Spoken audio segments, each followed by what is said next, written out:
This is one of those subdivisions just off of Interstate 45 that has been here in the town of Dickinson that has been flooded out by the floodwaters that came in overnight. And this is an area where we've seen boats crisscrossing, and the images here that you're seeing speak for themselves, is just how devastating the floodwaters. And this is an area where people went to bed last night thinking that they were going to be high and dry in one of the areas where they were going to be better off to withstand the intense rain that was coming and the floodwaters that was coming down.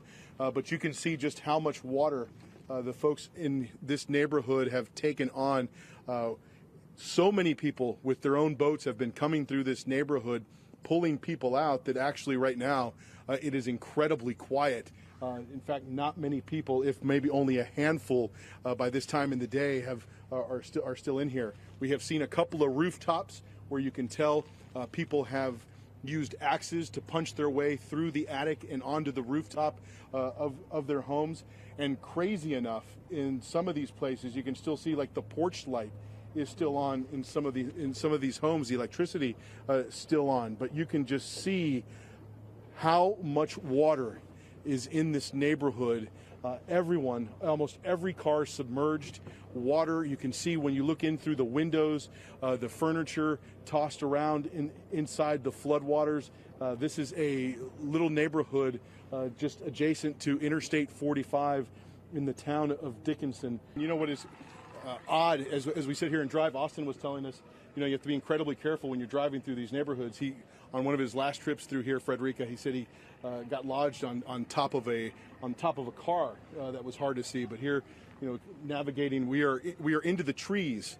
That is how high we are here in this water. Probably 7-8 feet of water in some places. As every car you've seen here submerged. Countless cars submerged. You can see the water inside the home. Here you can actually see, look over here to your right. If we look at these cars, you can see the coolers where people were managing their way, trying to get to higher ground, push their cars closer to the edge of the rooftop so they could climb from their cars onto the rooftops. Coast Guard teams have been coming into this neighborhood as well throughout the day, Frederica, and rescuing people.